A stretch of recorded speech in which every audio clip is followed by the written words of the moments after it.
This is Canucks Only. This is Canucks Only. Here are your hosts, Shylo Smith and Rob Young. Well, good evening, gentle Shylo. How are you?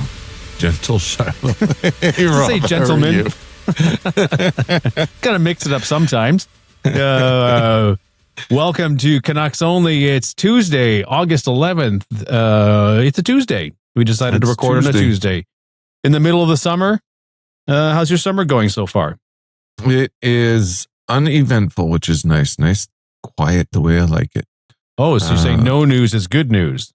Well, for me personally, I go, the Canucks, on the other hand, I'd like to see a little more news, but no, for me, it's nice. It's quiet. I'm not doing anything. I'm saving up for next summer. So that's, okay. Are we going back to the motherland? Going back to Italy the next summer. Yes. Oh, nice. Taking the oldest with me. Oh, nice. That's lovely. Yep. Well, welcome to everyone on X. Welcome to everyone on YouTube. We're streaming live. We'll try and stream live more to more accounts because we're on TikTok. We're on Instagram. We're on Facebook. We're on all the places wherever I get time to post to them. No news is not necessarily good news. I guess it's could be worse. I mean, we could be dealing with some drama like the Dylan Larkin situation in Detroit. I'm just pulled up an article as we were chatting, and they're going to try and resurrect that situation there potentially with the new management. But, it's just two hits too close to the vest on that one with Quinn Hughes and, a little bit of Miller. So we've had our fill of crap like that. So we definitely don't need that.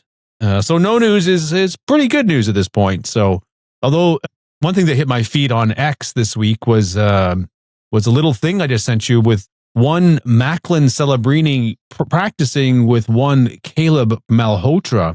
And it's interesting. And we were just chatting about the what would you call it? The state of Canuck fans, with the knowledgeable ones and the non-knowledgeable ones, because Caleb was taking a far side pass from Macklin and shooting off the same pass after receiving. And he's not doing very well on the video that someone posted. And in analyzing it, it's not an easy shot. And it's exactly what we're talking about, Canuck Nation, of like good and bad and this fan base that gets ripped by and mentioned by the Elliot Friedmans of the world, of people who kind of know what they're talking about and people who are just excitable fans. What's your take on what you saw there on that Malhotra video? I don't know. They're passing the puck, and to me, it looked like just warm up shots. It's like, it's one of those things where you get the puck and you're just feeding at the net. You're getting used to just flicking it at the net, right? Trying to, you're not trying to be accurate. You're not trying to be powerful. You're just trying to, feel your hands, really, right? Yeah. So perhaps, I don't know, maybe it's, maybe he hasn't shot for a while. Maybe he's just trying to get his wrist motions in. Maybe he was lifting an opposite foot and trying to shoot off of an opposite foot. So, because sometimes, you got, when players take a shot, for the most part, they'll have their strong foot and their weak foot. And a lot of them will keep that, get that strong foot going. And so maybe he was just trying to opposite foot shots. It looks like he's trying something completely new. I think my take on that is that Celebrini said, hey, try this. And I don't think he's ever tried it before, So, and, two lefties, Macklin's passing on his backhand from the right circle. And, so Caleb's catching on his far foot and releasing off his far foot. Yep. And so that looks just awkward. And just like me trying to figure out the motion here and in the studio here. That would be hard. I don't think I've ever shot like that. It's not, usually you shoot on your opposite foot for, traditionally how you would have ever been trained. Anyways, This video has 300,000 views. So it's made its rounds. It's crazy. It came out on August 7th. If anyone's looking forward to Zeev for captain, if you search it on X, you'll probably find it, but or just look for Celebrini and Malhotra like I did. So, but look at what we're resorting to talking to about Canuck news, because there is not much else to talk about. It's been a reasonably busy week. For those that are paying close attention, I haven't posted the last episode, and I will do that shortly after we finish recording this episode, we'll have a couple of quick ones back to back here.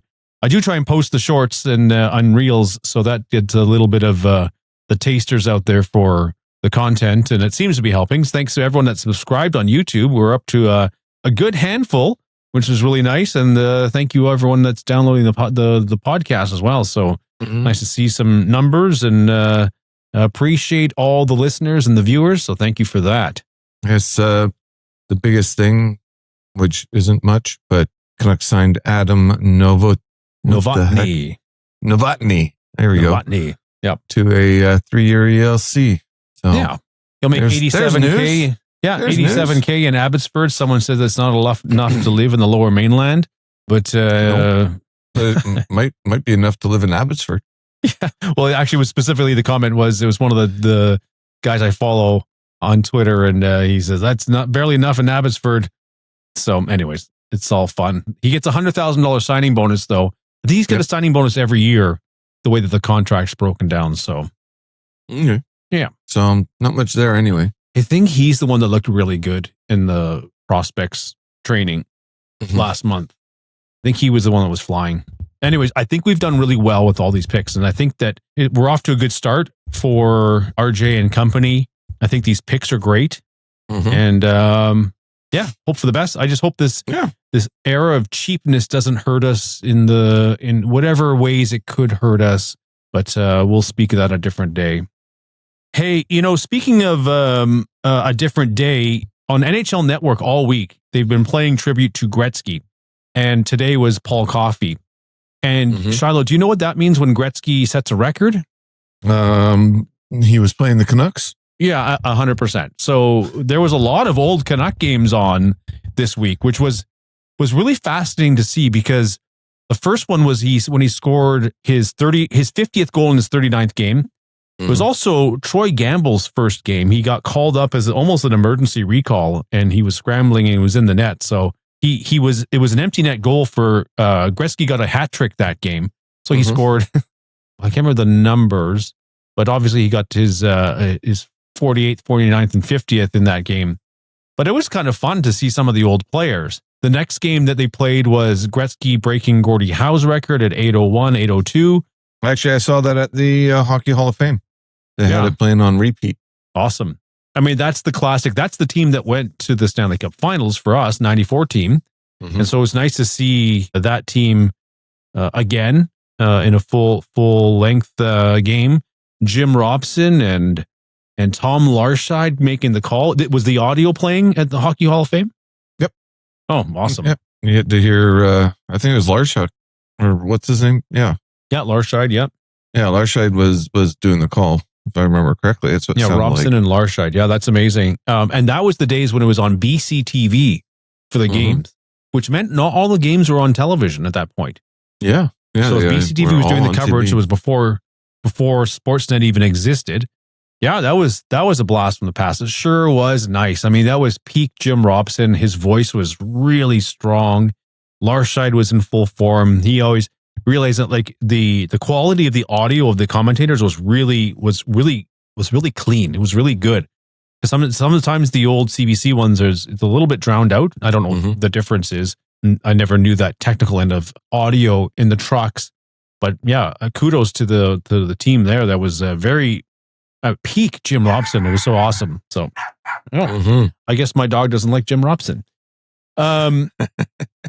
So that was Gretzky breaking that record. And then they shifted today to a tribute to Paul Coffey and him breaking records all over the place. 5-6 assists a game, broke Bobby Orr's record for goals in the season. And that again, of course, was against the Canucks. But it was fun to see Patrick Sundstrom, Tony Tanti, Petri Skriko, Thomas Gradine, Stan Smeal, Garth Butcher in two different helmets. Sutter brother, one of the Sutters, it must have been Richie back in the day. Rick Lance. The second game had Wendell Young in net. There's a name from the past, and we'll get into maybe some fun trivia with you towards the end of this show. But Wendell Young, wow. Yeah. Who else? Oh, Cam Neely. Cam Neely was playing that second game. Yeah. Oh, no way. Yeah, really trippy. And two anecdotes. One was the struggles that Cam Neely was having. They had made mention in the game. It was a CBC game, and so it wasn't the local BCTV crew. But they had made the reference on, Cam Neely will figure it out. He's big and he's strong, and he only played 1 year of junior, which I didn't realize. He played 1 year of junior that jumped right to the NHL, which I don't think I knew at all. But the other thing the anecdote I heard on the LA Canucks game where Gretzky broke Gordie Howe's goal record was that Gerald Diduck had actually asked for a trade to leave at that point.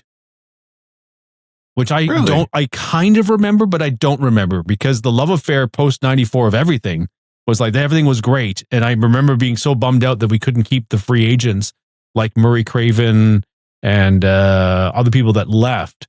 But yeah, he wanted out. I don't know what the playing time. They specifically said that, Pat Quinn tried to trade him and he couldn't find any suitors. So he had to keep him past the trade deadline, which is that in the window of that LA game. And LA missed the playoffs, I believe, that year, and we just squeaked in in the 8th spot.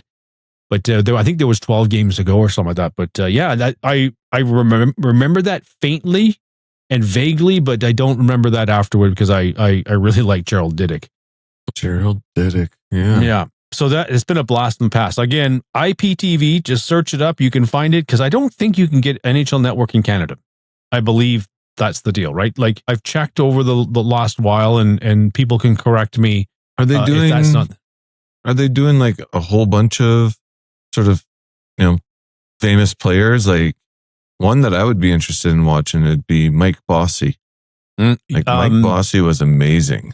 Yeah. They, last week they had the 1989 Calgary Flames playing in the final against Montreal. The week or a couple of days before that was the 1980 Islanders. So that team was flying.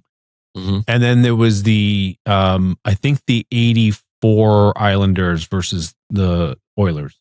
So yeah, it's been nice to see some of these older players for sure. So wild. Yeah. If you can get to NHL Network, it's a great way to spend time in the summer. I just have it on the background and sometimes you get drifted off watching it because it's kind of awesome. Last episode I made mention of like that I would like to do a documentary on the state of Canuck fans and a documentary really to kind of, I feel always I'm of two minds when people kind of either crap on the Canucks or either the Canucks themselves, the Canucks themselves, the lack of winning and or the fan base. And in my mind, it's all tied to just 50 years of losing, right? Like, and maybe that's the name of the documentary. Cause as I mentioned in the last episode and we'll get into this a little bit with you and I, but, like we were chatting before and when I talked about how would you summarize like to someone else that didn't understand a Canucks fan in general, like a real Canucks fan, like how would you summarize to someone that, in a different country in Australia or in India or somewhere where they didn't understand hockey, like how would you try and sum up the state of a long suffering Canucks fan? It's almost part of your cult, like, your identity, right? Is having to suffer, I think that's why. So do you remember back in 2010, 2011, there was a bunch of, people jumping on the fan wagon, right? Yeah, for sure. And there was an animosity almost between these new fans and the suffering fans. Right. And it was like, I think the mindset was almost, you can't be a Canuck fan unless you've gone through all the pains that we have gone through, right? Like you can't just jump on when they're so close to winning a Stanley Cup. Right. We went through this, like in the 80s and we went through this in the 90s and like, you can't just, you're fake type thing. And there was a lot of that. There's a lot of that online and at games even and stuff like that. So, all those people are now suffering too. So we're all in the same boat. I guess we'll see what happens if they ever make it back to the playoffs. But I mean, How do you rate a Canucks fan? How do you, 10 out of 10 for passion, 9 out of 10 for energy. I'm going to say 9 out of 10 for loyalty, for like the loyal ones, right? Like there's there's rough stretches, but they still show up, right? Sharing identity around the community, like, their community, like 9 out of 10. Emotional stability, we're like a 4 out of 10. Not entirely stable is what you're saying. Not entirely stable. To steal Han Solo's line. Yeah, I mean, that's a good way of putting it. I remember that division of fans, but I didn't pay a lot of attention. I kind of like mentally side noted it because you're right in the middle of everything, right? Especially in, once you got past Chicago and you slept into it even more, right? Yeah, totally. And then being up 2-0 on Boston, I mean, you're in the thick of things. So 100%, yeah, I do remember that, and it's totally valid. Get out of here, you bandwagon jumpers. Like, I hope you break your legs, right? Like that was basically what I remember, but I wasn't too fussed about it. But it is, and I wonder, as a smaller metropolis of Vancouver, Canadian city versus something like a Boston or a Chicago or a Detroit, where you have the population's bigger and you have more choices. You don't have more choices here. You've got, unless you're a real big CFL fan, unless you're a really big MLS fan, there's only one ticket in town, right? Yep. It's the only game in town. And so, yeah, it's a little annoying when you were saying it, like, yeah, that would be annoying. Yeah. It's a story. It's a thing. You should be suffering along with us or kind of get out of here, but it is what it is at that point. That's crazy. Yeah.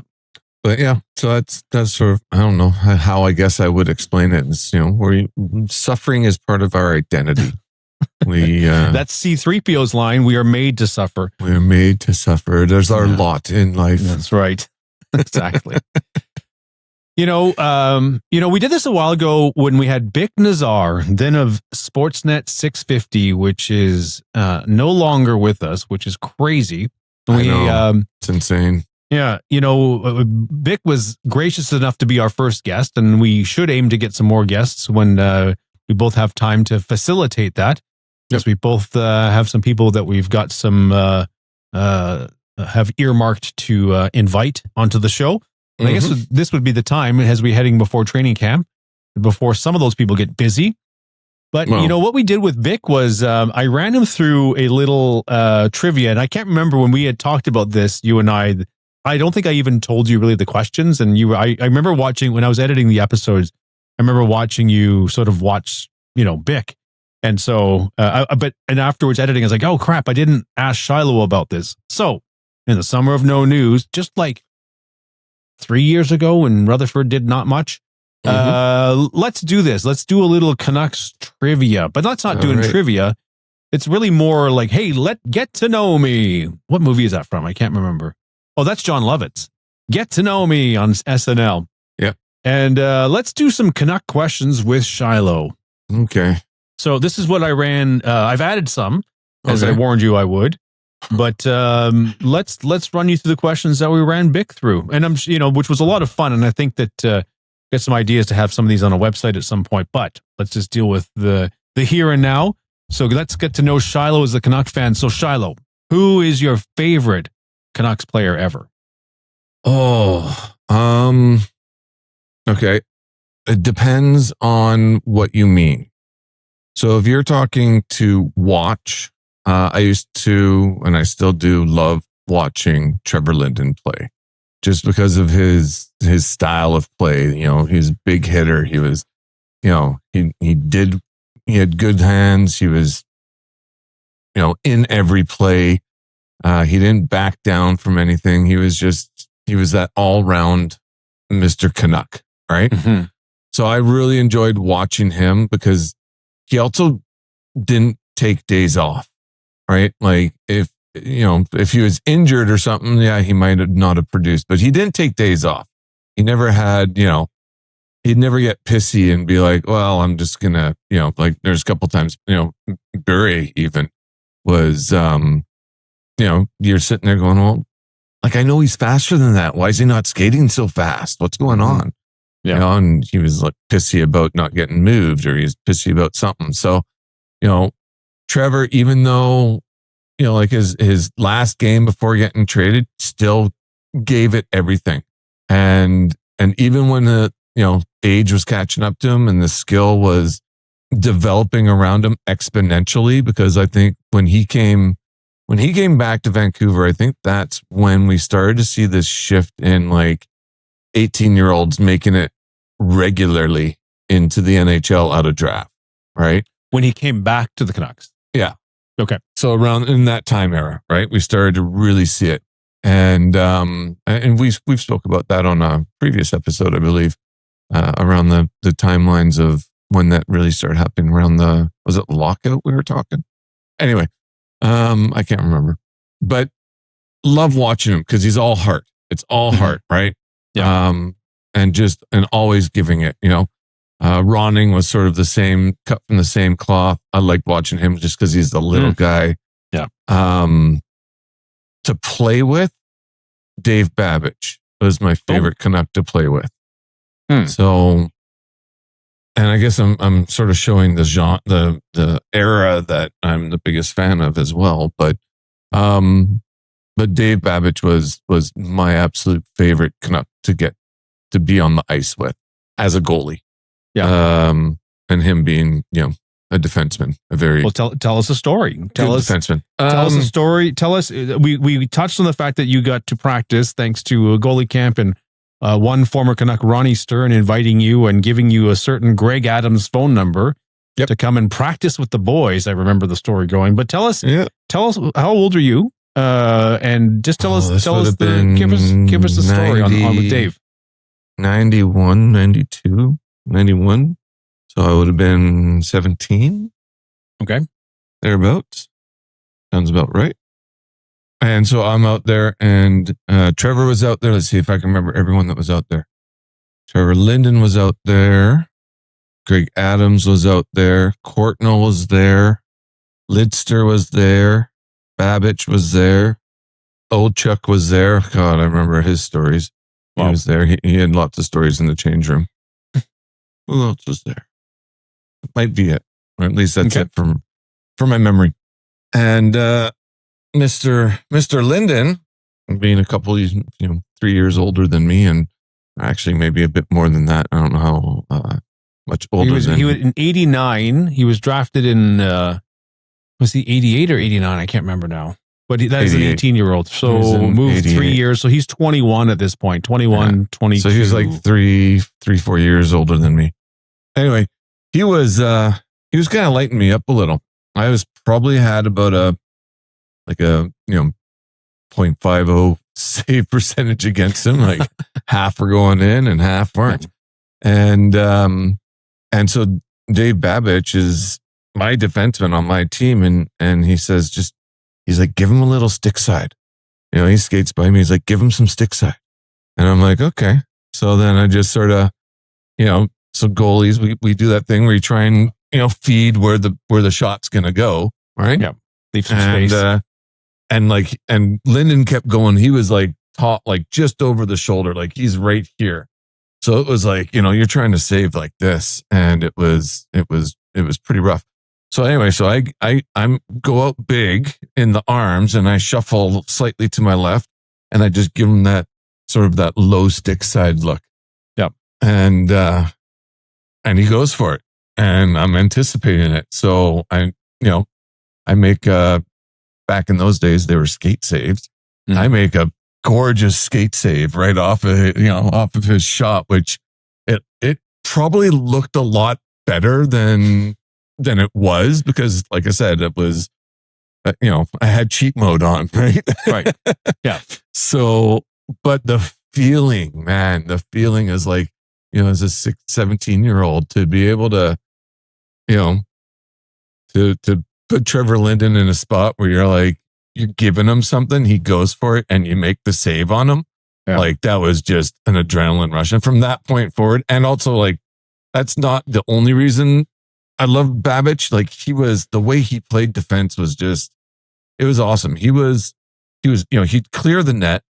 And then if there's a scramble, he was always, basically he was like hovering over you and using his body to push people out. And his stick was on the backside in preparation. Like if he had to get the puck out real quick, like his positioning was perfect. And it was in such a way that it wasn't, invasive, right? I like, it wasn't like I couldn't move around or anything. Like he was there and it was great. So yeah, I know Dave Babych was my favorite player to actually get to play with.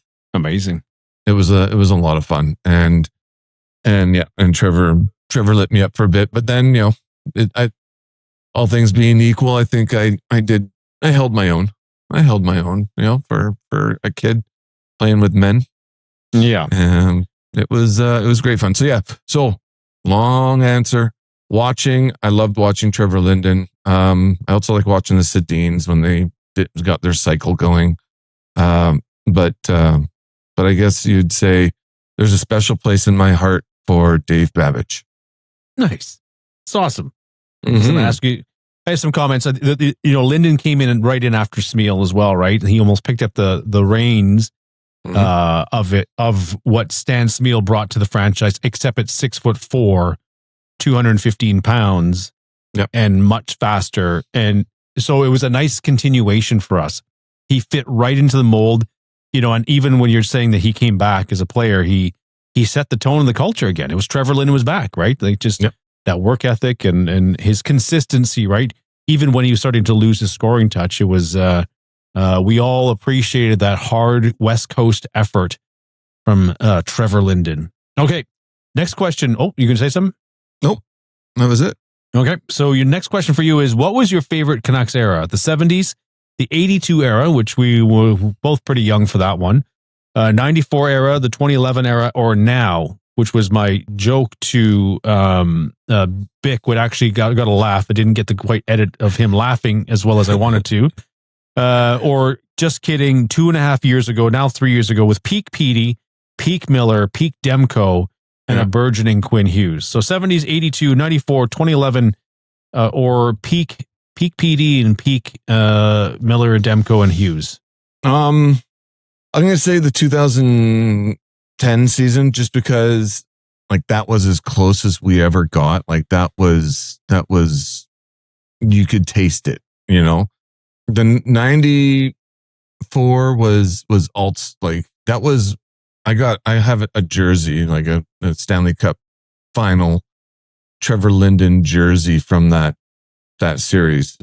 So, it's it does, like, I do love the characters and the players in that, but the 2010, I think that was more my favorite team to watch as a whole, because man, they had all the pieces. You know what I mean? Like they had the great fourth liners. They had great third liners. They had, 6 really good defensemen.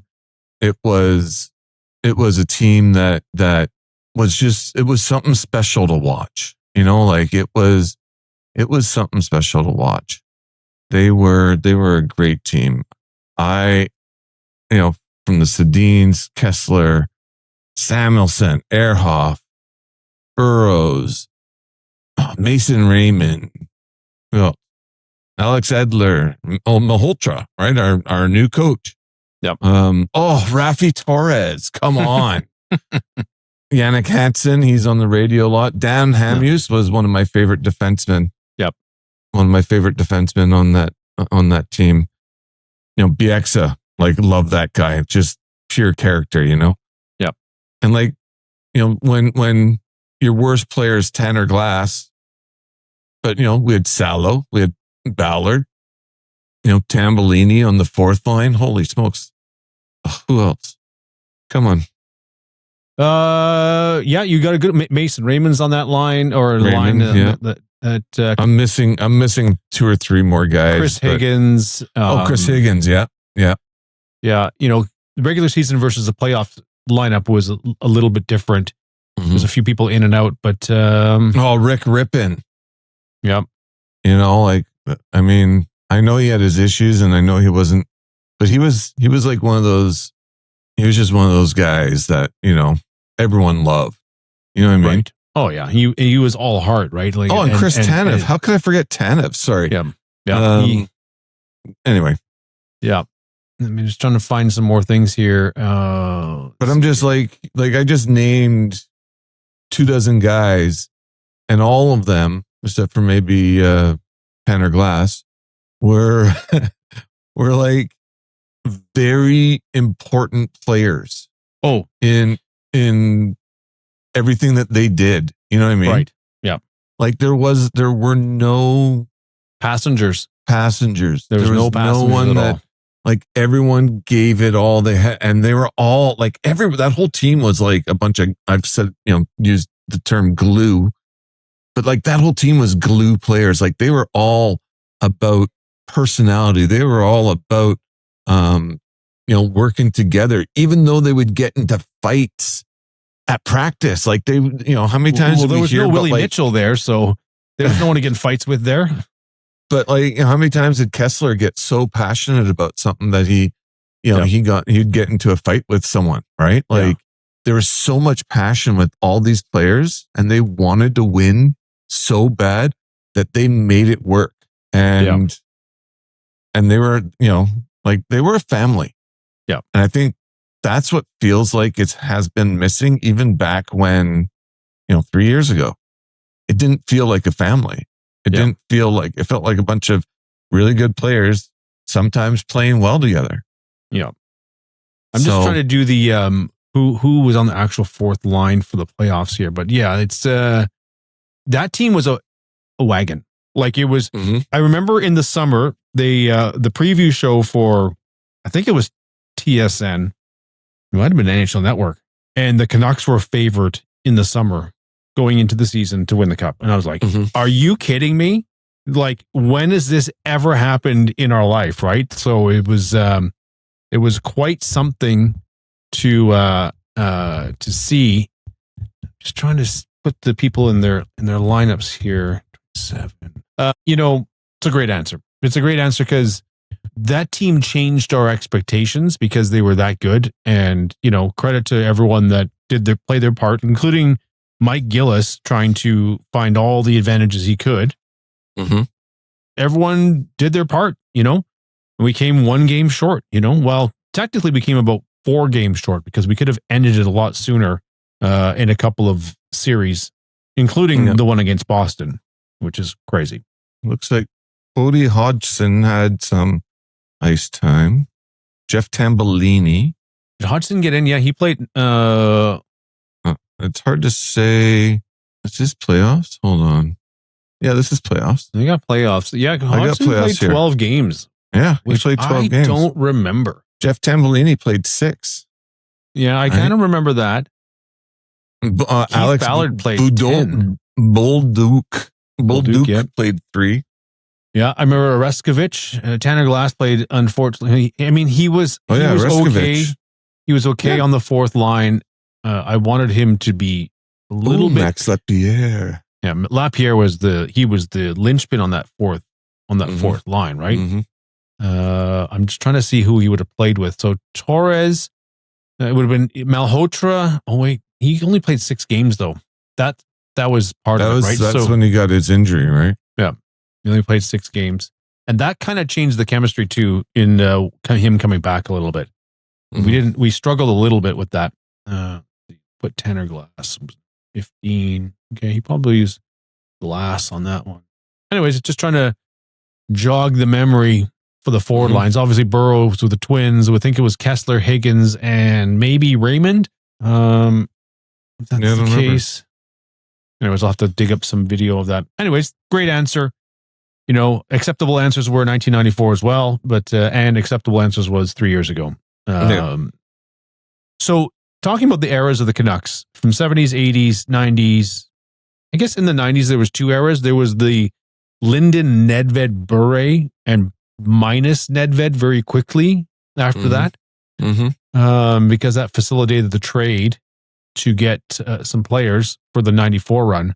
And then there's the late 90s, ugly late 90s, ugly 2000s, because the late 90s from 97 on was the Messier era for 3 miserable years. And then post that was terrible as well.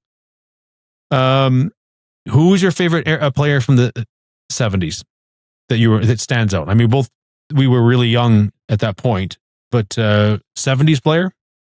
From the 70s. You know, obviously Curtin back. You have people like Dennis Kearns, who I met this past season, him walking in the stands selling 50-50s. That was kind of cool. Like Dennis Kearns. We love Dennis Kearns. I met Babych this past season too. I'll mention your name next time. Oh, he won't remember my name. That kid that you played with for 2 summers, 6 ice times. Remember that kid? Yeah, that's right. Cesar Maniego, BC boy, when traded from Minnesota. Gary Smith, Chris Odlifson, Don Lever. Yeah.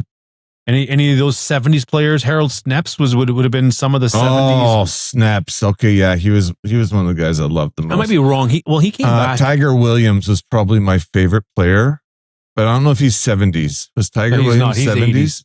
He's 80s. Let's see, Snaps. Yeah, he played 74, 75.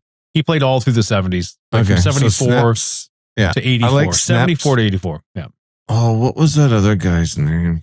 I'm trying to think. No, he was the 80s. Tony Tanti was 80s, wasn't he? Yeah, 80s. He was traded. We traded Kurt Fraser for him. Yeah, that was 80s. So, the only one I can actually remember watching was Harold Sneps. Yeah. Well, you can't miss that mustache. Nope. That's a good call. That's a acceptable answer. Probably a top 5 answer for favorite players in the 70s. Okay. In the 82 era. So let's just go pick the 82 Cup final team.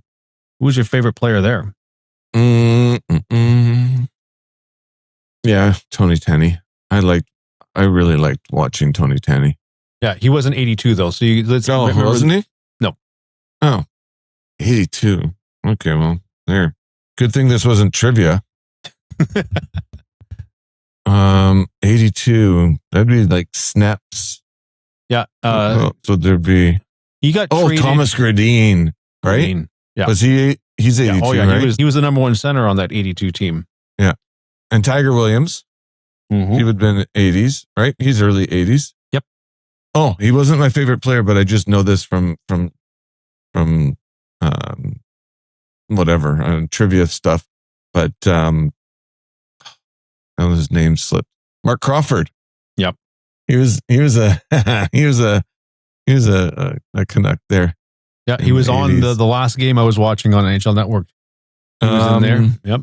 82. Okay, so yeah, I think my favorite player, if you will, was Richard Bure. I mean, I was a goalie, and I liked watching how he played. And yeah, he probably emulated your style a little bit. No, my style was a little more. Well, we'll talk about that later. But yeah, but I did like watching him and his style and whatnot. So he was definitely awesome to watch. And fan favorite. And yeah, when he got, do you remember when he took that shot in the ear? No, he took a slap shot on the side of his Jofa helmet because he had the Jofa helmet with the ear, the horizontal strap on it, and the shot hit him in the ear and it like cut him up and he was bleeding, and I was like, oh no. I was just wonder what year that was. An old 83. So that was post. No, that was the reason that John Garrett got to go to the All-Star game. Yep.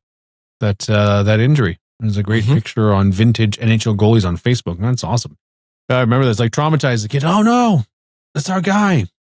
Yeah. Yeah. You can't go wrong with King Richard. That's for sure. That's a great photo too. Yeah. It's fantastic. I remember watching that game.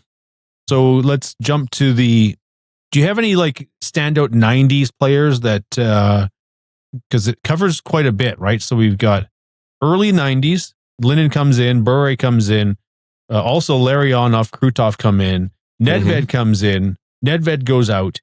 94 run, then the 95. Then there's a lot of changeover because in the 94 run, there was a lot of people they couldn't keep. Yep. You know, even early 90s is Jim Sandlak, and they traded him out for, I believe, Murray Craven. Even players like that. Then you've got, unfortunately, the 97 Messier years. And then after that, the Brian McCabe, Todd Bertuzzi era. And then waiting for the arrival of Naslund. So that 90s is like 3 separate eras as far as I'm concerned. Any standouts there that are your favorites? I mean, Linden's in there, so that's a given. But anything else stand out for you? Especially when they changed to the damn Orca uniforms, which were terrible for me. I hated those. Still hate them. I didn't understand the Orca at all. I was like, it's because they were owned by Orca Bay or whatever, right? Orca Bay Entertainment, yep. So like, yeah, okay, I get it, but it was also like, that's the stupidest thing. Let's see. Trying to think of like 93, 94. I mean, that team, there's Pavel Bure, obviously. He was fun to watch. Yep. I was a Trevor Linden nut. Yep. I really was. He was my favorite player, man. Like, I enjoyed watching him so much. And he was always every game doing something, bringing something, like, I don't know.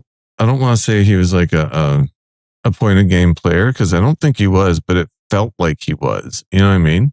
Yep. Like, I think he was like a half point a game type of guy. Who's that? Linden?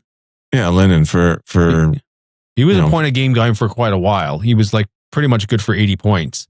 Was he? Really? Yeah. I don't think so. It was the goals maybe you're thinking of. He was more like a 30 goal scorer, right? Yeah, he's like a 30 goal scorer. I think he was like high 70s. I don't think he broke 80 ever, did he? No, he didn't break 80. He peaked at 80. Let's see here. 48 games. So 94, 95, he played 48 games, got 40 points. Yeah. 61 points the year before. 72, 75, 70 points, and then 80, which was his highest total ever. So he's at 1,382 games. He's got 867 points. So what's the math on that? I don't feel like doing math. I'll let you do it. Yeah.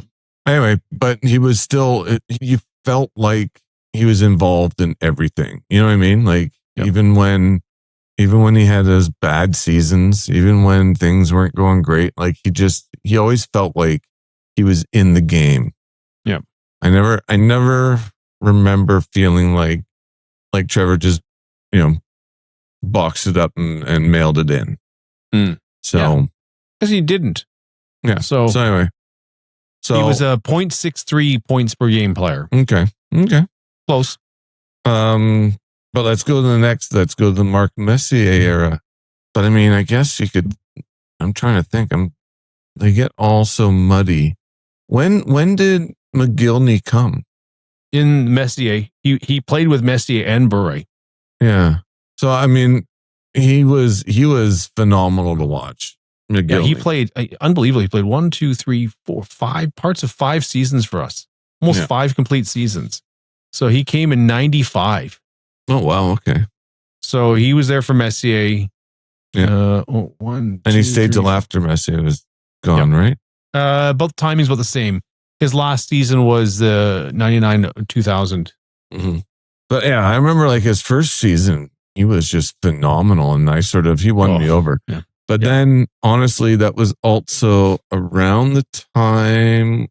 When did Markus came? It's around the same time, right? Markus Naslund came around. Yeah, around there. He was also in the Keenan Naslund era. Yeah, I mean, Keenan McGillney Bure area, because that I posted on Canucks West that the lineup of the 97 was crazy. We had Hedekin, Lume, Linden, Messier, Bure, McGillney, Naslund.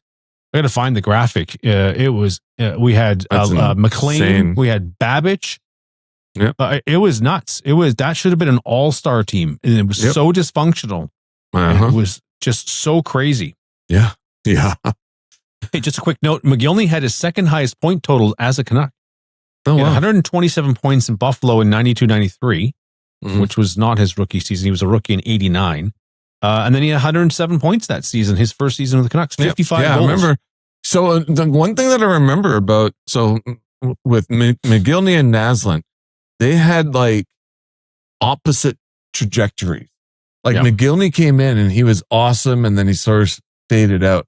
Whereas Naslund came in and he was kind of like slow, like, I don't know, like, 30, 40 points, and then working his way up to like 65, 75, 90, 100, like their trajectories were basically opposite.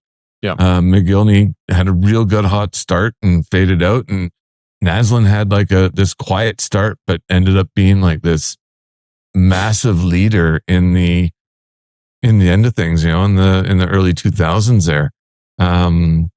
It was something to see. That was definitely an interesting time, sort of that 97 to 2003, 2004 period. Well, they brought Messier in to win, right? Like they had kind of pooped the bed in 95 and then 96. And so Messier, as disgusting as it was to bring him to this market, it was to win. It was to push them completely over the edge with the game's greatest leader and push the 94 crew over the edge. Yep. And then, Naslund was hadn't broken out yet. That was an epic all-star team. I don't have the image available to me. I was just looking on my Canucks Quest channel for it, but I didn't see it. But yeah, I remember making that graphic, and I can't remember if I ever shared it with you. But it was a ridiculous roster. Yeah, and then it all fell apart. Keenan and Messier tore the whole thing down. Mm-hmm. And then it was what was it? The 2003 season. It was like the third. When was the lockout? 2005, right? Yes. So it was like 2004. It was the lockout. Yeah. Yeah. So it was like 2003. Yeah. I think it was like a year. It was like a year or two before the lockout for the Sedins, where they had sort of quiet, under 40 points before the lockout, where you're just kind of like, okay, like who are these supposed, who are these guys supposed to be, right? Yeah. And then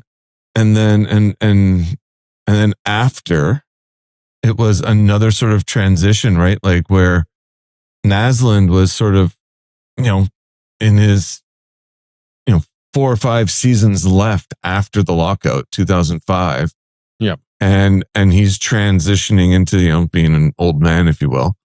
And the Sedins had just come back from like that off season of insane training and insane, development that they did in Sweden. Yeah. When they came back, they went from like being 30, 40 point season guys, just, starting at like 70, going to 80, right? And just like starting to climb their way up and, up to 2011. And they were just like, their growth was amazing. And I think it was also, that Naslund having a lot of that mentoring for them. Like if you look at the overlap from Smeel, right? Yep. To Linden. So there's Smeel, and then there's Linden. There's that overlap. Linden, Naslund, right? And Messier, even whatever. But Naslund to the Sedins to Bo Horvat, and then they send Bo Horvat away before we have anyone to replace him as a leader, right? Or to get trained how to mentor, how to build a team, how to do anything. And I think that was really at the downfall of the culture. It's or at least not downfall, but that's when it died out. That's when the culture really died out, because there was no one there to continue to pass the torch on. Yeah. Right. Anyway, but yeah, like if you look like, 2006, 2007, right, where we got like Naslund in there doing, 50 points in a season, and the Sedins are doing, 80 points, and like that team was just it's almost a shame that Naslund wasn't like 3 years younger or 5 years younger. You know what I mean? Yeah. Like, could you imagine having him at his 2002 sort of era playing with the Sedins in 2010? Oh, yeah. Crazy. No, and we've already gone through it. The 2010-11 team didn't need anyone, really. Yep. But I'll take him. I'll take a Naslund in his prime in 2010 and 11. Oh, you imagine how many goals he would have scored? He'd probably get 70 playing with the Twins. Oh, yeah. Oh, like Daniel would have got 50. Yep. Him with the Twins. Are you kidding me? Oh, yeah. Like, that would have just been amazing, right? You either send him in first because he's fast, Naslund, or you send him in late. Yeah. You know, let either them way cycle works. and either draw one works one over. Yeah. And then he just sneaks in and then they pop out a perfect pass to him and boom, it's in the net. Yeah. Like, cycle, pass, boom on Naslund. Yep. And in, Anyway. So, yeah. So there you go. That was a whole bunch of words for a whole bunch of stuff. And then, I mean, that kind of wraps it up because it's as far as favorite player in eras, because we kind of talked about, 2011, then really 2011 to 3 years ago. I mean, that's a big stretch, but we had, once the Sedins retired, you had bubble Canucks, and really you were hoping for any sort of goodness, and then Pettersson broke out, and so there was a continuation. You thought, I think, okay, we're okay, and then 3 years ago happened, and then we're not okay. So yeah. Unless there's any other players you want to talk about in any of those eras. Bo Horvat, I saw Trevor Linden in that kid. Yeah, and I was very excited to see like him come and be that new captain, that new player that was going to continue the culture and continue everything that he learned from the Sedins, right? Like, because they brought him up, and it was it was exciting. I was like, and like the thing was he was in the wrong era of it, the Canucks just not having enough pieces, enough proper people, at the right time. It was just, but I mean, he was still like, a 50 plus point guy almost every season, Yeah. And the only ones that he was ever under, I think, were maybe his rookie year, second year, and then maybe ones that were not, he didn't finish them. Right. Yeah. So yeah, it was unfortunate. I still got a lot of respect for him, and, and he's doing well in New York. But anyway. What's interesting about Naslund is his first full year with us, he got 21 goals. Then part of the knock on him is the next year he only got 14 goals. Yep. That's always there's a saying that I can't remember which general manager, I think it might have been Glenn Sather, saying, goes, I hate 20 goal scorers because they can either dip to 15 or get you 27, and you don't know what player they are, right? Yeah. But then after that was 36, then 27, then 41, then 40, then 48, 35. Yep. So and then age. Age. And that's what I wondered too, because his wrist shot was exceptional. His timing was exceptional. His speed was really good, and I often wonder about how Quinn Hughes will age in this league as well, because once his physical ability declines, like he's lost all his advantage. At 5'8" defenseman, if he's 5'9", he's lucky, right? Makar's a little bit bigger. Anyways, it'd be interesting to see how he ages in this league, because it really, whatever Naslund lost, especially when he left here, he went to the Rangers, he still got 24 goals that last season, 25 with us the year before. Didn't get all the assists, but I guess it depends on your line mates too, right? Sorry, I was just looking at Naslund's. He was so close to winning a whole bunch of stuff. Forsberg was the only one ahead of him on some of the trophies or like awards that he could have won. I'm just looking at, let's see, what's this one? Hart Memorial. Yeah, he got the Lester B. Pearson the 1 year, I believe. Yep. Hart Memorial, yeah. Forsberg beat him out. And what else? Yeah, he got the Pearson. What else did he get? He didn't get a Selke, did he? No, I don't think so. He was fifth for a Selke. He was too offensive to get that consideration. But anyway. But you reminded me of something when you said there that finishing second, and that's also part of the suffering as a Canucks fan. We've had lots of second best players. Mm-hmm. And that when, Bure wins the Calder, you're like, holy cow, we got the Calder, because Linden finished second in the Calder to Brian Leetch was it Modano? Mm-hmm. When Bure won, when Quinn Hughes won, when Pettersson wins, when Tocchet wins, it's like a shock to the system because we're so used to this. Oh, well, and that's why you root for, at least I did, all-star games. You're hoping that the Canucks, because also with less TV coverage back in the day, no one talked about the West Coast players as much as the East Coast players because only, I would guess, less than half of the hockey reporters would even see, out here, Pettersson's amazing rookie year and Demko and all those conversations where, they were legit at their peak. So anyways, it just fits into the mentality of us as suffering Canuck fans. Mm-hmm. Next question I had for you is do you play hockey? Or are you a forward defenseman? You already answered that, but tell us quickly about I don't think you and I have ever talked about it. You think you blew your knee out, or what was the deal with your own career? Well, both my knees blew out, but one worse than the other. So I was a goalie. I only started playing hockey when I was, I think, 12. Okay. And I only played till I was 18. Right before the draft. And that was that. And then I did some odd hockey here and there. And I ran a goalie school out of, what was that place in Richmond? Starts with an S. Anyway, it was an arena. I don't think it exists anymore. It was Seafair. Seafair Arena. That's what it was. Anyway, so I had a goalie school going there. And I ran it. So this other guy that I knew had it was a summer sort of player camp thing. Mm-hmm. And then he's like, hey, you should do a goalie camp thing. And he rolled it into his business plan. Yep. And so I did that for two years, and then I don't know what happened to him. But all right. Anyway.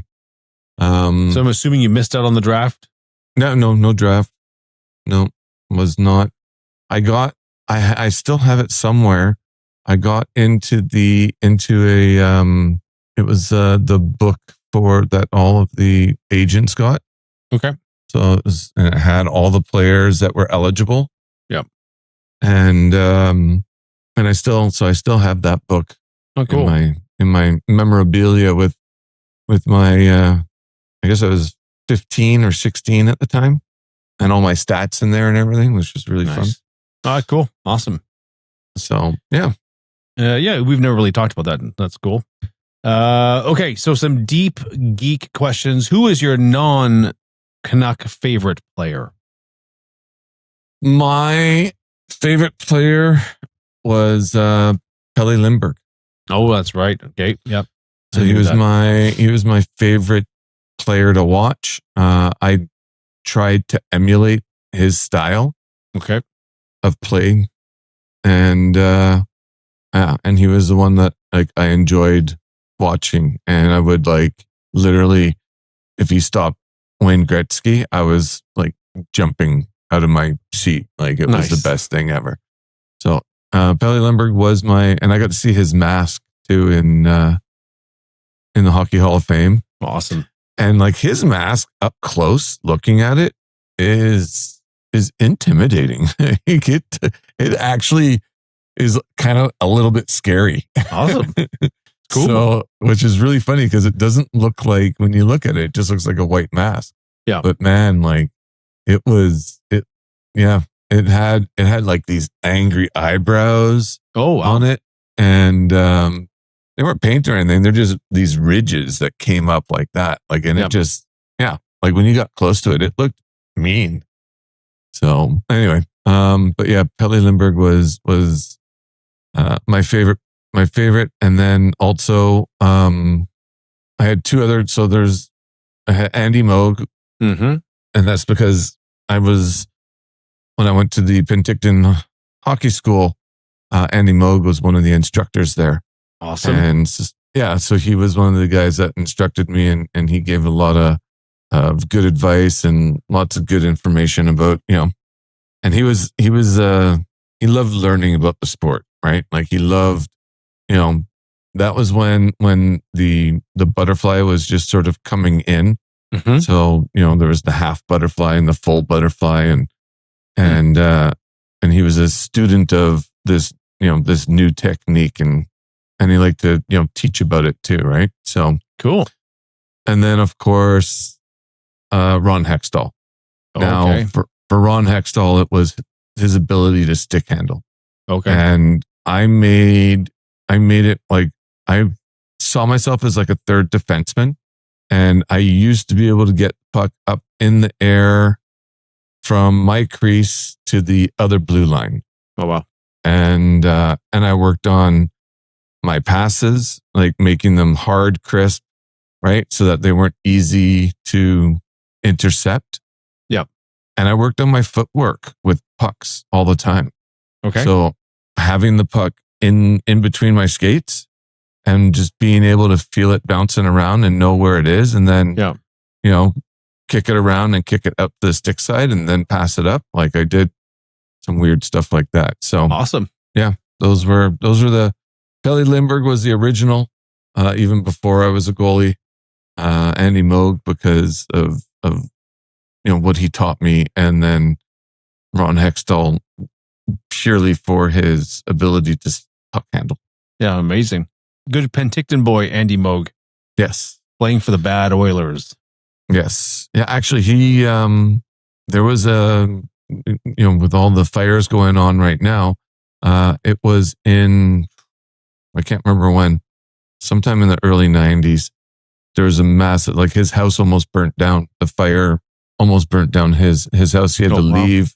We're doing the training and everything, and he actually had to leave to go and deal with the fact that his house was close to burning down. So yeah, and I actually got him on X, and I told that story, and he retweeted it with true facts. Is all it said. True facts. Awesome. Yeah. Nice. Awesome.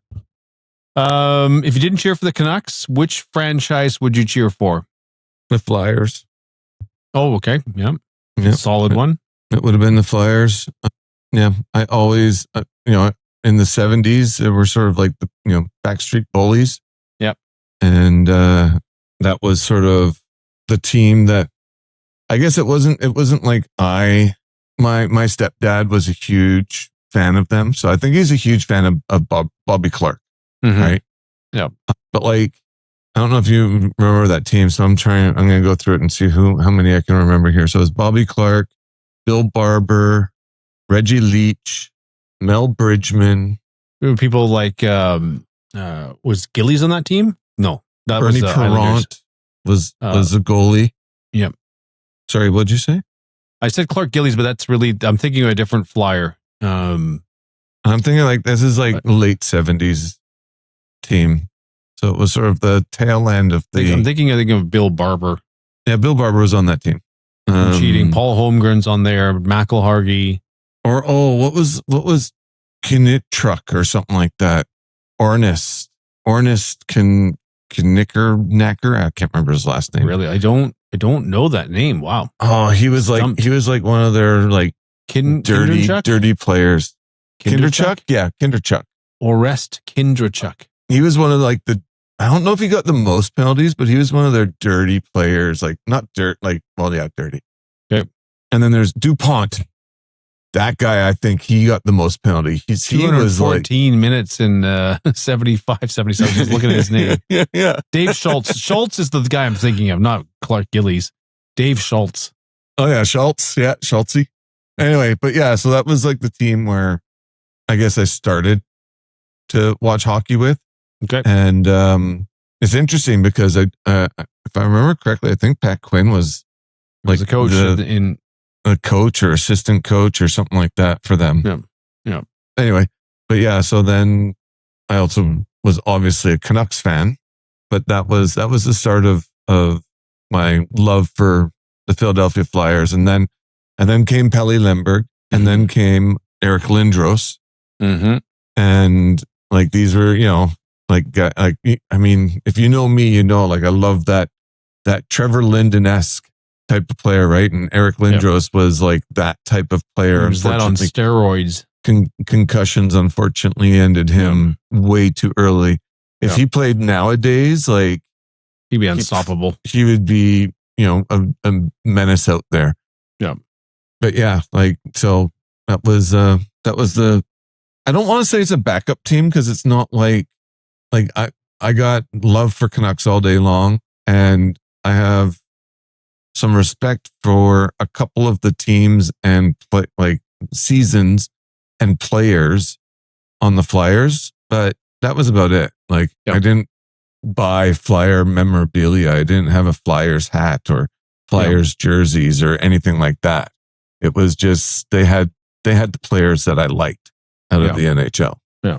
It's a good answer. I like the Flyers. Next question for you is, which franchise will you never cheer for? Never cheer for. Probably the Calgary Flames. Ooh, okay. I probably will never cheer for the Calgary Flames. And why is that? I've never liked them.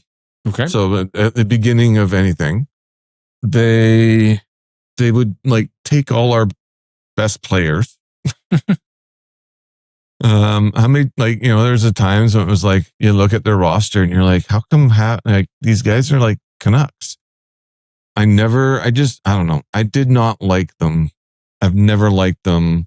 Have they had players that I did like on them? I guess you could say yes, but I never actually, once they became Flames, I didn't like them. Mm-hmm. It's understandable. I didn't like McGinley. Now I did when he wasn't, playing. Like I was like, yeah, I like what when he wasn't playing. I like what he did for the sport and the game, but I didn't. I hated him on the Flames. Like, it just was. I don't know. It just annoyed me that he was playing for them. I'm like, why is he this player? He should be playing somewhere else. I'd rather see him on the Flyers. You know what I mean? Yeah. And it wasn't until like he finally sort of left that I was like, yeah, he's awesome. Like, I got mad respect for him. Look at him go. He's still breaking 50 points, even though he's like 700 years old. But I absolutely do not like the Calgary Flames. All right. I would hate the Oilers, but I feel too sorry for them. How can you have so many number one first round picks and just and piss the bed every single season? I don't know. I'd hate them if I didn't feel so sorry for them. Yeah. But the Flames, I just hate. That is a perfectly great answer. Do you have a favorite NHL number? And as in, okay, two things on a player, a favorite number on a player that you love. And what number would you pick if you played in the NHL? Well, that's easy. I'll do mine first. So my number would be 31. Okay. Which was Pelle Lindbergh's number, which was also my number when I played hockey. I always had 31. So 31 would be my number, and I'm gonna, it probably is not surprising. Number 16. I like 16. It's Trevor Linden, and overall, he probably is my overall favorite player, I guess. But yeah, number 16. It's a good number. Can you name a Canuck that wore 16 before him? I don't think so, no. I only saw this on the beginning of the week with the NHL, the game with Gretzky breaking the 50 goals in 39 games. Stu Kulak, who I don't even remember. Kulak. He was wearing number 16, and I'm like, who is that? And it's the game footage is so fuzzy, you can't really read the names. Like, I can picture most of the players by their stance and which way they shoot, which is something I can do. But I had no idea. I didn't even know a Stu Kulak played for the Canucks. Didn't Dan Hamhuis wear 16? Nope, number 2. Was it? Yeah. I thought he wore 16 and then they had to. No. Oh, let me see. No? Someone that got traded to us?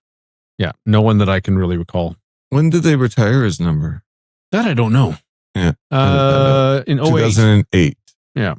Okay, yeah. So no, there's no way that, because Hamuse didn't. Hamuse wore number 5, I believe, I think he came from Nashville. I think he wore number 5 there. Okay. And he switched to number 2 because Ehrhoff had 5. Yeah. Okay, next question. Okay. When you're ready. Yep. Well, I got a few more here. What's your favorite line combo the Canucks have ever had? And after that, a consistent line that's played. And then what would be your dream line? Let's just go forward line. Forward line. So my favorite forward line, it had to be the Sedins and Burrows when they were in their prime. Yeah. It was because it was like, they had chemistry. They looked great. But I mean, the Sedins, and we talked about this before, the Sedins were, you could put a pylon on the ice with the Sedins, and that pylon, otherwise known as Trent Klatt, otherwise Taylor known as Trent Pyatt, Klatt. Jason King had potential. So obviously, you know, there were several pylons that played with them. Yeah. But they're going to get 30 goals, right? Yeah. But there was something special about Burrows that was it felt good. It felt right. It didn't feel like he was just on the ice, right? Yeah. He was great getting in there, fighting for the puck. Like, he always had that fight in him. And it was just exciting to watch the Sedins just do this magic and almost like mesmerize people on ice while Burrows was trying to find that sweet open spot, right? Yeah. And then he would just lay into this little spot where there's no one around him, and then boom, they'd make that pass through sticks, through legs, through everything, and land right in front of Burrows just to slam it home. So yeah, it was probably, for me, that line was overall the most exciting line, right? I'm not saying individually the players were exciting to watch, because I don't think individually I could probably name, a couple of other players above them that were exciting to watch on their own, right? Yep. Bure being one of them, right? Yep. But as a line, that line was exciting to watch. West Coast Express was formidable to watch. Yeah. Like, watching them go was like watching a steam train just barreling through everyone and going to the net and scoring. But I love the excitement that the Twins and Burrows brought to when they were in their prime, when they brought that to that line. It was my favorite. Awesome. Good answer. Other perfectly good acceptable answers are the Lotto line. Lotto line was good. West Coast Express, as you mentioned, Linden, Adams, and Bure in 94. It's a good line. Yeah. Other answers could be Gradine, Boldarev, and I think Rhoda. Yeah, Gradine. Yeah. And a McGillney, Bure, and whomever line. They didn't have that much success, so that falls more into the dream line. But that's a good answer. Mm-hmm. So overall, I mean, you kind of answered this already, but if you've answered it twice actually. Who you think the best winger for the Sedins ever would have been? The choices I gave Bick Nazarv at Sportsnet 650 was Bure, McGillney, Naslund, Petey, Tanti, Skriko, Linden, Burrows, Messier, Miller, and Quinn Hughes as a curveball in that as a winger. Yeah. I don't know. That'd be interesting. Quinn Hughes with the Twins. I think there'd be too much movement of the puck. Because like the Twins did that. They moved the puck and they would wait and find that perfect opportunity. Yeah. Right. But they were also looking for the open ice, like to cycle and move the puck, right? To keep possession. They're always looking to keep possession. And they're vicious on the wall. Like, man, like, you people had hard times fighting the puck off them on the half wall. But you throw Hughes with them, and I feel like it would just be another cycle player, right? Waiting and looking for that perfect opportunity. And that's where I think a guy like Naslund would have just been in his element, like, because he could add to that, but he also had the strength to just stand in front of the net. And, and then if the puck came to him, he could still like receive and control and put it in. Yeah. And he could find open ice and he could cycle. Like I think Naslund would have been in his prime, would have been amazing with the Sedins in their prime. I mean, honestly, I would love to see anything with Bure, McGillney, Naslund, even Petey. Prime Petey. Quinn Hughes would be interesting because I think the primary requisite to play with the Twins is intelligence. Yeah. And so Quinn is off the charts intelligent when it comes to hockey IQ. And so it would be an amazing experiment.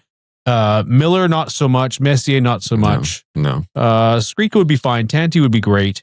I think any of them would just be, like if you put, I can't remember who you were talking about, Bertuzzi or, Bertuzzi wasn't on this list and he should be, and I'm going to add it for next time, is someone would get 100, like 80 goals. If they kept passing it, if the winger was another passer, then Daniel will just get 80 goals. Yeah. So, yeah, interesting. Favorite Canuck goalies in order of who you can remember. Favorite Canuck goalies. Well, my most favorite is Captain Kirk. Mm-hmm. He was definitely sort of that. Well, he was also in my favorite, I don't want to say era, because Luongo was pretty awesome too, but he was, he played the style I played, right? Which was mostly stand up, but also sort of floppy, but also sort of like a loose butterfly, right? I really liked him. He was definitely one of my first and favorite goalies. Who else? I like Glenn Hanlon, but I just have fond memories of him, so I don't really remember him playing or anything. Yeah. Because that was like late 70s. Early 80s. I just don't remember how he played, but I do remember like fondly. Richard Bure. So, okay, sorry, I have to put them in order. Yeah, I would put your favorite, or you can reassemble the order if you want, but as you remember them. So it would be Kirk McLean at the top. Man, this is tough. Like you got your modern goalies too. Don't forget. Yeah, Luongo and Bure sort of tied. Like I love McLean. He was my favorite. I really like Corey Schneider. I really did. I was sad when he went. That's for sure. I thought that he had some great potential. I really liked Markstrom, but he was just too injury prone. Yep. But I like he was a really good goalie. Like when he was on, he was amazing. Really good. Yeah, it would have been amazing if we had, Markstrom in his prime for 2010. But anyway, I love Eddie Lack. I got to throw Lack in there. Yep, even though he wasn't around for too long and he didn't play a ton of games, but I did love Eddie Lack. And then like Demko, I really like him. But again, he's like Markstrom. I'm sort of like, they did the right thing with Markstrom. They got rid of him before he lost value. You know what I mean? Yep. And I know there was like other complications inside of that. It wasn't just simply around that, but we've held on to Demko far too long. Seeloff was okay. I didn't mind him, and I'm really looking forward to, and I hope he gets to play some Tolopilo. I know he hasn't had, like last season was pretty rough for him. His stats weren't that great, and it was a beat up season. But I think I like him. I think it would be good for him. And then there's that other guy that had played. What was his name? He played one game, I think, in the last year or two. Well, just last year. Well, Patera. P. Yeah, Patera. Patera. He's gone now. Yeah. Oh, he's gone. Oh, that's right. Yeah, he would have been Abby's goalie, but he signed somewhere else. Yeah, that's right. Anyway, so that's pretty much it. But just the on the top is Captain Kirk, and then I'd say Richard Bure, Markus, Jacob Markstrom, and Luongo. Do you put Markstrom ahead of Demko? Yeah, I put Markstrom ahead of Demko. Okay, cool. Markstrom in his prime ahead of Demko. Yeah. Other acceptable answers would have been Troy Gamble, Frank Caprice, Alex Auld, John Garrett, Cesar Maniego, and Gary Smith. Oh, what about Garth Snow? Garth Snow, that's right. With the giant shoulder pads. Or Kevin Weeks. Hey. Oh, does he fall into the favorite category, though? Favorite story for what the WTF?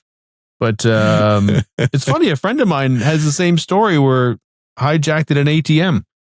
So apparently there was, and then one of her friends has that story as well. So I only heard this recently, but I feel bad for laughing so hard at Kevin Weeks' story that he got held up at an ATM in Vancouver before practice. So anyways. Yeah. All right. Well, we know who your favorite goalie is, non-Canucks. That would be Pelle Lindbergh. Yep. And last question of the evening. We've been going for an hour and a half here. On the summer of no news, we've stretched this into almost longest episode of the year. Okay, it's Game 7 of the Stanley Cup. And if you're going to change the question, I have the name suggested. The Game 7 of the Stanley Cup, start, bench, or scratch the goalie of your choice. And I had offered to Bick Nazar, Luongo, McLean, or Demko, but you could insert any goalies into this question of who's starting, who are you benching, and who's scratched, who's sitting in the press box for all-time Canuck goalies, Game 7 of the Stanley Cup. Like, are we talking like the Boston Bruins Game 7 type thing? Yeah, Game 7, Boston. It could be Boston, but it could be any Game 7 of the Stanley Cup. Okay, because for me, it's sort of leading up to Game 7 also has something to do with it, right? Mm-hmm. So in my mind, I would have switched goalies after Game 4, and I would have gone with not Luongo for the 5, 6, and 7. Go Schneider. I would have gone with Schneider. Now, anyway, but for any Game 7, it's Game 7 Stanley Cup. I don't know who we're playing, but you get to dress any Canuck goalie totally healthy, peak form. I'll take Demko. Yeah. Oh wow. Yeah. I'd put him in a Game 7. He doesn't choke up under pressure. He actually seems to relish in it. He does well under pressure. It's his body that doesn't do well. You know what I mean? Wow. When he's injured, you can tell. Like, he just, bad goals go in, his movement, whatever, right? But if he's in perfect condition and he's playing peak Demko, then yeah, he can handle the pressure. Markstrom, I don't know if I'd put Demko ahead of him. Wow, I'd put Demko ahead of pretty much all of them. Interesting. In his prime, uninjured, no factors leading up, like didn't get blown out 8-1, 4-0. Yep. 2 games before. Yep. 3 games before. That's who I would go with. Game 7. What was the next one? Sit. So it's who's on the bench? Who's backing him up? Who's backing him up? I think what I would do is and this sounds like it's such an asshole thing to do. I'd have Luongo backing him up. And the reason I'd have Luongo is because Luongo would be sitting on the bench getting pissed that he's not playing. And when Luongo was angry, he was like hyper focused on the game. Like, he just if he was just sort of playing the game, you never knew. Like, sometimes you'd be like, what are you doing? If he was like pissed off in a way that he wanted to prove something, he usually did really well. If he was pissed off for other reasons about the team or something like that, usually things didn't go well. But if you had to pull him off the bench and stick him in and go, all right, let's see what you can do, he probably would have had a really good game. Yeah. Because he would have fought for something to prove. You know what I mean? Yeah, interesting. So, I like that. Yeah. So that's why I would probably use him. Like, and there's many other goalies that would have been very good backups. But I think his personality, his attitude, if he had that opportunity to go out there and prove something in a game 7, he would have been he probably would have been lights out. Yeah. That's a very interesting take. I like it. I hadn't thought about that angle, but yeah, I think you're right. I agree with that. And who's in the press box? Yeah. Pedersen. No, goalies. Do we have a goalie named Pedersen? He's in the press box. Get in there. It doesn't really matter. Ultimately, if I want the 3 best goalies that I could think of, I'd probably go with, oh man, that is tough though. I'm I keep coming towards, I think about Richard Bure. And then I also think how's Richard Bure? How would he play peak Richard Bure in this style of game now? Right? And he would get lit up. Yeah. Which is why I have difficulty with picking some of those older style, Ald was a really good goalie, but would he be able to transition into a really good goalie right now? Yeah. It's tough to know, right? It's tough to know, right? So press box, I'm going to throw Markstrom up there because, I know what I get and I know he could handle any game. We're talking peak Markstrom. He would be able to handle the game right now as well. So that's what I'm going to do. I'm playing Demko because he's not hurt and he's all there. I got Luongo in case something goes sideways and he can go out there and prove that he actually deserves to be playing. And then I got Markstrom just ready to step in if needed. Awesome. Good answer. Other perfectly acceptable answers would have been Kay Whitmore and John Garrett. Yeah. Career Garrett, backups. but in the press box? Yeah, in the press box. Yeah. Yeah. Because they would have a good attitude and they're ready to go. Mm-hmm. And he can do play-by-play while he's up there. Awesome. Well, that's it. That was the, it seemed like we had not a lot to talk about, but the quiz was fun and it was not trivia, but more just getting to know you as a Canucks fan. So that was fun and learning about your story. So thanks for sharing that. I got 2 quick things for you. So one, I found the Andy Moog story. Okay, and I sent that to you. So I remember you teaching me in Penticton Hockey School, you had to leave because of forest fires near your house. And you were my favorite goalie at the time, which was true. And then he just retweeted that with true. And he was in Texas at the time, finishing up his Dallas Stars career. And interesting. So when Dave Babych got traded, he got traded to the Philadelphia Flyers. And I was kind of happy about that. I'm like, hey, my favorite defenseman going to my another team that I enjoy watching win. And then I found out in 2022, I don't know if you know this, that he sued the orthopedic surgeon of the Flyers and the Philadelphia Flyers themselves. Oh, wow. For improper medical care for his foot injury that shortened his career. Oh, wow. The orthopedic surgeon misdiagnosed, saying it was just a bone bruise when he actually had a fracture in his foot. Oh, and wow. he gave Babych a whole bunch of painkillers and then suited him up for the first round of the playoffs. Oof. And for many years, that injury basically caused permanent damage, which he says prematurely ended his career. And so he sued them for $2 million in lost wages. Yep. And the judge ruled there wasn't enough evidence of fraud against the Flyers and removed them as a defendant. Yep. And this, I found this part funny, that the jury found no evidence of fraud on behalf of the surgeon, but it did find that he failed to follow acceptable standards of care and awarded Babych $1.02 million in lost wages and $350,000 in pain and suffering. So out of the $2 million he sued for, he still got $1.35 million. Wow. There you go. So there you go. Oh, and he's also, I don't know if you know, well, maybe you do know because of the name, but he's Ukrainian. Oh, really? Did not know that. Oh. Yeah, Dave Babych was of Ukrainian ancestry. Oh, there you go. Even though he was born in Edmonton. Anyway. I loved when we acquired him. His style of play and then his consistency. And plus he had a great pedigree was a super high draft pick. I think it was like 3rd overall or something like that. Yeah, I don't remember. But I think you're right. Like he was 2nd or 3rd overall. Yeah. Let's see here. For the Jets picked him up first. Yeah.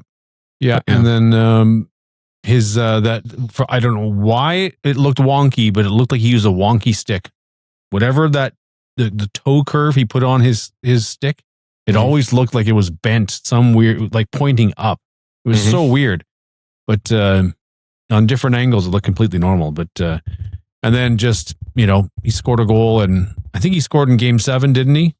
No, game one against the Rangers, or Game 7, I can't remember. I think Linden only got the only 2 goals in Game 7. And I think Babych scored in Game 1. Okay. But yeah, love Dave Babych as a Canuck. I told him that when I saw him at the game this year. I said, "We love you, man. We love you here." And I didn't know your Dave Babych. I knew part of your Dave Babych story, but didn't know all of it. So that's awesome. Yep. Well, so that's it. That's all I got. That was fun. In his career earnings, that 1.02 was like basically a 1/6 of his career earnings. He earned $6 million over his career, but got a big chunk of change at the end there. So that's kind of cool. Yep. So good for him. Yeah. An hour 46 we've been chatting. How is that possible? Right. I guess we like talking. We don't like talking about hockey. I guess you did most of the talking this time, so we'll blame you. Yeah, there you go. Well, that was awesome. That was a lot of fun, and you'll flip the tables on me at some point when maybe it's another slow news week. So we'll go into that because had lots of fun thoughts as you were talking as well. But you were on such a roll, I didn't interrupt you. So that was awesome. I guess if you got nothing else, we'll call it a night. And all right. Thanks for everyone watching on X. Thanks for everyone watching on YouTube. And we got a comment into the channel here from YouTube, looks like, from @TPP27, says that EP40 became grumpy when management told him to minimize his Fortnite gaming. And I replied that, yep, I remember that. I remember that. Yeah. I blame Adam Gaudette for that. Yeah. Because they were always on Twitch. I think he got grumpy when he started getting told how to play the game that he wanted to play. I think that's when he started getting grumpy. Interesting. He wanted to play his style of hockey, how he plays hockey. And I think they were trying to tell him how to do it for, how to play as a team member, really. So you're blaming Rick Tocchet then? Yeah, I blame Tocchet. We can blame him. He's gone. So It's all a little bit of history with a little bit of history to unfold with our beloved, dreaded EP40. So we'll see what happens. All right, my friend. Have yourself a good evening. Yeah, for sure. And we'll see everyone and you on the next Canucks Only. You betcha. Thanks for checking us out. Yep. Thank you for watching Canucks Only. Canucks Only. If you enjoyed this episode, please like, share, and subscribe.